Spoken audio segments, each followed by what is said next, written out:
Hello students, पिछले topic में अपन ने संधारित्रों के श्रेणी क्रम और समांतर क्रम पर आधारित कुछ उदाहरण देखे थे। अब हम संधारित्र में संचित ऊर्जा के बारे में चर्चा करेंगे। जैसा कि अपन जानते हैं कि किसी स्थान पर यदि आवेश स्थित होता है तो उस आवेश के साथ में विद्युत स्थितिज ऊर्जा संचित होती है, जो कि उस आवेश के साथ में बाह्य कार्य द्वारा किए गए कार्य के तुल्य होती है। ठीक उसी प्रकार से अपन यहाँ संधारित्र में संचित ऊर्जा का मान अपन ज्ञात करेंगे। ये भी अपन पहले चर्चा कर चुके हैं कि संधारित्र में ऊर्जा संचित होती है, अतः हम कहते हैं कि संधारित्र एक विद्युत ऊर्जा संचित करने की युक्ति होती है। अब अपन संधारित्र में संचित ऊर्जा ज्ञात करने के लिए एक स्थिति अपन ये मान के चलते हैं कि एक संधारित्र है जिसकी प्लेट ए व बी है। किसी समय इन प्लेटों पर आवेश Q डैश है। किसी प्रकार से अपन यदि ये मान के चले कि किसी बाह्य कार्य द्वारा अपन धनात्मक प्लेट से ऋणात्मक प्लेट पर आवेश स्थानांतरित कर रहे हैं, तो ये स्थानांतरण का कार्य अपन देखते हैं कि बैटरी द्वारा किया जाता है। तो ऐसी स्थिति के लिए अपन मान लेते हैं कि किसी समय जब आवेश Q डैश है तथा इस संधारित्र की धारिता C है, तो इस पर विभव का मान V dash is equal to Q dash upon C होगा।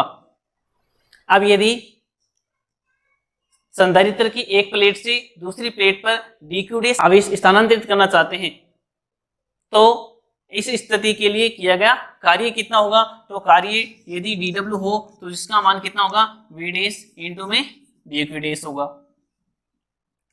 अब यहाँ V डैश का मान ये रख देते हैं, तो कार्य dW का मान आ गया Q dash upon C dQ dash. ये कार्य अपने पास प्राप्त हुआ है केवल dQ डैश आवेश को स्थानांतरित करने में। अब अपन ये चाह रहे हैं कि इसका आवेश अपन 0 से लेकर के Q तक स्थानांतरित कर दें, यानी 0 से लेकर के Q आवेश को स्थानांतरित करना चाहेंगे, तो कुल कार्य कितना होगा? इसके लिए अपन इसका समाकलन कर देते हैं। तो कुल कार्य W बराबर इंटीग्रेशन कहाँ से कहाँ तक होगा? 0 से Q तक, Q dash upon C dQ dash. अब Q डैश के सापेक्ष अपन समाकलन कर रहे हैं, तो ये 1/C तो बाहर आ जाएगा। तो कार्य W बराबर हो गया 1/C को बाहर ले लिया और Q डैश का समाकलन हो जाएगा Q डैश के सापेक्ष में।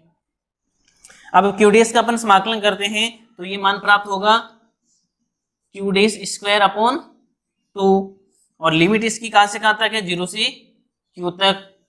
अब अपन क्या करते हैं कि इस लिमिट का उपयोग करते हैं, तो सबसे पहले ऊपर की लिमिट रखते हैं, फिर माइनस में नीचे की लिमिट रख देते हैं। ऐसी स्थिति में कार्य बराबर होगा 1/C। इस 2 को भी अपन क्या कर लेते हैं? बाहर ले लेते हैं, तो ये आ जाएगा 1/2C इंटू में Q डैश के स्थान पर Q रखेंगे तो Q स्क्वायर, माइनस में अब नीचे की लिमिट रखते हैं तो 0 रख देंगे, तो ये 0 आ जाएगा। यानी कार्य W बराबर आ गया अपने पास Q स्क्वायर अपॉन 2C। अब किया गया यही कार्य किस रूप में संचित होता है? ये स्थितिज ऊर्जा के रूप में संचित होता है, इसलिए स्थितिज ऊर्जा U बराबर Q स्क्वायर अपॉन 2C आ जाएगा। या फिर इसको आप इस प्रकार से लिख सकते हैं 1/2 Q स्क्वायर अपॉन C। तो यहाँ पर ये देखें कि स्थितिज ऊर्जा का एक रूप अपने को इस रूप में प्राप्त होता है। फिर अपन ये जानते हैं कि Q इक्वल टू क्या होता है? CV होता है। इसलिए यदि इस Q का मान भी यहाँ रख देते हैं तो स्थितिज ऊर्जा U इक्वल टू आ गई 1/2 CV का होल स्क्वायर अपॉन C। तो इसका मान हो गया 1/2, इसका स्क्वायर करेंगे तो C square V square upon C। एक C इसमें से कैंसिल हो जाएगा और स्थितिज ऊर्जा U का मान आ जाएगा 1/2 CV स्क्वायर। एक स्थितिज ऊर्जा का रूप अपने पास ये होगा। फिर अपन एक स्थिति और भी ले सकते हैं।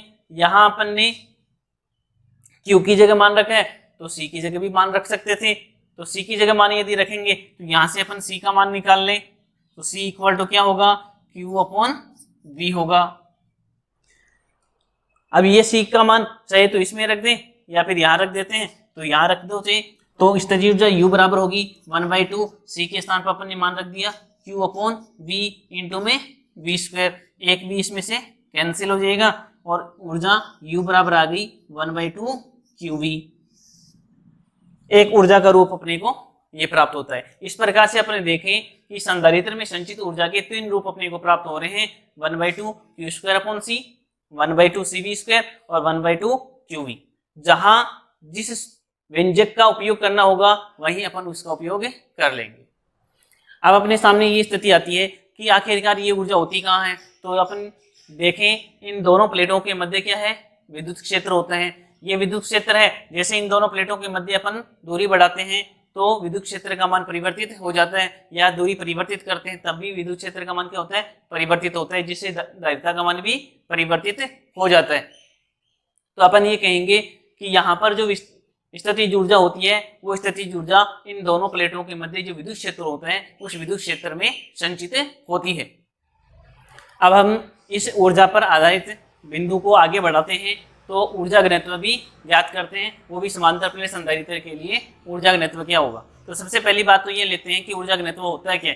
ऊर्जा घनत्व का मतलब है कि एकांक आयतन में कितनी ऊर्जा संचित होती है, उसको अपन क्या कहते हैं, ऊर्जा घनत्व कहते हैं। तो अपन एकांक आयतन में ऊर्जा घनत्व ज्ञात करते हैं। तो सबसे पहले ये देखते हैं कि एक समांतर प्लेट संधारित्र है जिसकी प्लेटों का क्षेत्रफल कैपिटल ए है, उनकी प्लेटों के मध्य दूरी यदि डी है, तो उन दोनों प्लेटों के मध्य विद्युत क्षेत्र का मान कितना होता है, E = Q अपॉन A∈0। अब देखो यहाँ अपने ऐसा करेंगे कि ये जो स्थितिज ऊर्जा अपने को प्राप्त हो रही है, इस स्थितिज ऊर्जा में यहाँ आवेश Q और संधारित्र की धारिता C, इन दोनों का मान समांतर प्लेट संधारित्र के लिए कितना प्राप्त होता है वो मान रख देंगे, और यहाँ से अपने को स्थितिज ऊर्जा का घनत्व अपने को प्राप्त हो जाएगा। इसके लिए सबसे पहले यहाँ से अपन क्या करते हैं, Q का मान ज्ञात करते हैं। तो ये मान हो जाएगा ε0 और A है ये इधर आ जाएगा, तो इसको लिख दिया ε0 E इंटू में A। अब इसी प्रकार से ये देखें कि समांतर प्लेट संधारित्र की धारिता कितनी होती है, तो अपन जानते हैं धारिता C = क्या होता है, A∈0 अपॉन D होता है। तो यहाँ से एक तो C का मान और एक इस Q का मान, दोनों मान अपन इस स्थितिज ऊर्जा में रखें तो स्थितिज ऊर्जा U = 1/2 Q स्क्वायर है। तो Q के स्थान पर मान रख दिया अपन ने ε0 E इंटू A इसका होल स्क्वायर अपॉन C का मान रख दिया A∈0 अपॉन D। अब ये D तो चला जाएगा ऊपर और इसका होल स्क्वायर अपन खोल देते हैं, तो U = हो गया 1/2 ε0 square E square A square, ये D ऊपर चला गया अपॉन A∈0। अब इसमें से एक तो ε0 कट जाएगा और एक A कट जाएगा, तो ऊर्जा U का मान हो गया 1/2 ε0 E square A into D। तो इस A इंटू D को अपन इस प्रकार से लिख देते हैं, A इंटू D यानी A तो हो गया क्षेत्रफल, D उन दोनों प्लेटों के मध्य दूरी। तो यहाँ देखें क्षेत्रफल गुणा दूरी क्या होता है, आयतन, इसको अपन V से लिख देते हैं। तो U = हो गया 1/2 ε0 E स्क्वायर इंटू V। इस V का अपन भाग दे देते हैं इधर, तो ये क्या हो गया U upon V = 1/2 ε0 E square. ये मान एकांक आयतन में स्थितिज ऊर्जा होगी जिसको अपन ऊर्जा घनत्व U से लिखते हैं, जिसका मान हो गया 1/2 ε0 E स्क्वायर। इस प्रकार से अपन देखें कि समांतर प्लेट संधारित्र की प्लेटों के मध्य ऊर्जा घनत्व U का मान होता है 1/2 ε0 E स्क्वायर।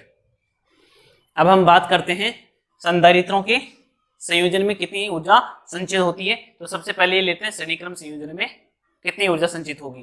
तो सबसे पहले तो अपन ये मान लेते हैं कि n संधारित्र श्रेणी क्रम में जुड़े हुए हैं जिनके लिए कुल धारिता क्या होती है 1/CS = 1/C1 + 1/C2 + 1/C3 + ... 1/Cn होती है।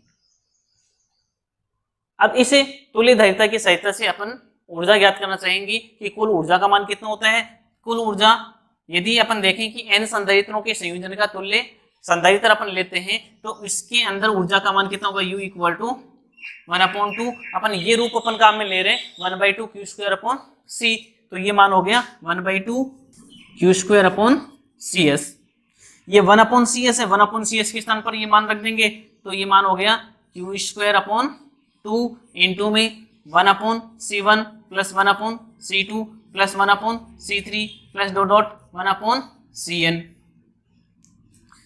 या U = Q² अपॉन 2C। अब इस कोष्टक को खोलेंगे तो ये C1 हो जाएगा, प्लस अब इसको इसके साथ में गुणा करेंगे तो Q² अपॉन 2C2 हो जाएगा, प्लस में Q² upon 2C3 plus dot dot इसी प्रकार से हो गया Q² अपॉन 2Cn।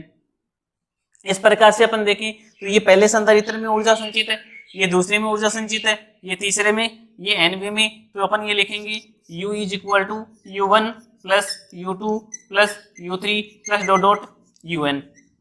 यानी श्रेणी क्रम में जब संधारित्र संयोजित होते हैं तो उन सभी संधारित्रों में कुल स्थितिज ऊर्जा का मान सभी संधारित्रों में अलग अलग संचित ऊर्जाओं के योग के बराबर होता है।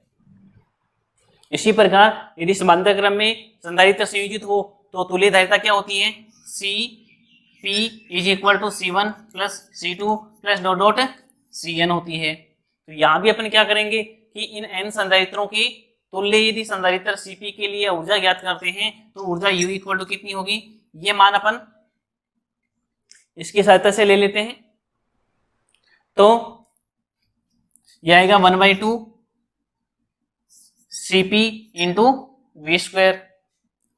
यहाँ Cp का मान ये रख देते हैं तो U इक्वल टू हो गया 1/2 C1 plus C2 plus dot dot Cn into V²। कोष्टक यदि खोलते हैं अपन तो U इज इक्वल टू हो गया 1/2 C1 V² plus 1/2 C2 into V² plus dot dot इसी प्रकार से यहाँ 1/2 ये Cn इंटू V²। अब ये देखें तो ये होगी पहले संधारित्र की ऊर्जा, ये दूसरे संधारित्र में ऊर्जा और ये nवें संधारित्र में ऊर्जा। तो इस प्रकार से अपन लिखेंगे U is equal to U1 plus U2 plus dot dot UN। यानी समांतर क्रम में संयोजित संधारित्रों के लिए ऊर्जा का मान भी क्या होता है, सभी संधारित्रों में ऊर्जाओं के योग के तुल्य होता है। अब हम संधारित्र में संचित ऊर्जा पर आधारित एक उदाहरण लेते हैं जिसमें कह रहे हैं कि एक समांतर प्लेट संधारित्र है जिसकी प्लेटों का क्षेत्रफल 90 सेंटीमीटर स्क्वायर है, उन दोनों प्लेटों के मध्य दूरी 2.5 mm है। यदि इस संधारित्र को 400 वोल्ट के विभवांतर से जोड़कर आवेशित करते हैं तो संधारित्र में संचित ऊर्जा का मान क्या होगा। संचित ऊर्जा ज्ञात करने के लिए अपन सूत्र जानते हैं, U इज इक्वल टू क्या होता है 1/2 Cv²। यहाँ V का मान अपने को दे रखे हैं, C का मान अपने को देखना है क्योंकि समांतर प्लेट संधारित्र की धारिता C इज इक्वल टू क्या होता है A epsilon not upon D। ये A का मान भी अपने को दिया हुआ है, D का मान भी दे रखा है, एप्सिलॉन नॉट अपन जानते हैं, ये मान अपन यहाँ रख दें तो इस स्थिति जो U का मान हो गया 1/2 A epsilon not upon D into V²। अब ये सारे मान अपन रख देते हैं तो U इक्वल टू 1/2 A का मान दे रखा है अपने को 90 गुणा 10 की घात -4 गुणा एप्सिलॉन नॉट का मान है 8.854 गुणा 10 की घात -12। V का मान अपने को दे रखा है 400, इसका स्क्वायर हो जाएगा, बटा D का मान दे रखा है 2.5 गुणा 10 की घात -3। अब इसको सरल करते हैं तो U इक्वल टू इस 2 को तो इसके साथ में गुणा कर दो, ये हो गया 90 गुणा 8.854 गुणा 10 की घात ये -4 और -12 -16 हो गई और गुणा में 400 का वर्ग करेंगे तो 16 गुणा 10 की घात 4 हो जाएगा, बटा में 2.5 को 2 से गुणा कर दिया 5 गुणा 10 की घात -3 हो। इसको अपन सरल करते हैं तो इस 5 को काट दें 90 के साथ में तो 18 आ जाएगा, या फिर U इक्वल टू हो गया 18 गुणा 8.854 गुणा 16 गुणा 10 की घात -16 और प्लस की 4 10 की घात -12 तथा बटा में है 10 की घात -3। इसको यदि अपन सरल करते हैं तो अपने को मान प्राप्त होगा 2.64 गुणा 10 की घात -6 जूल ऊर्जा अपने को यहाँ पर संचित मिलती है। अब इसके बाद अपन अगले टॉपिक के रूप में आवेशित चालकों के संयोजन में आवेश का पुनर्वितरण पढ़ेंगे तथा ऊर्जा हानि के बारे में पढ़ेंगे।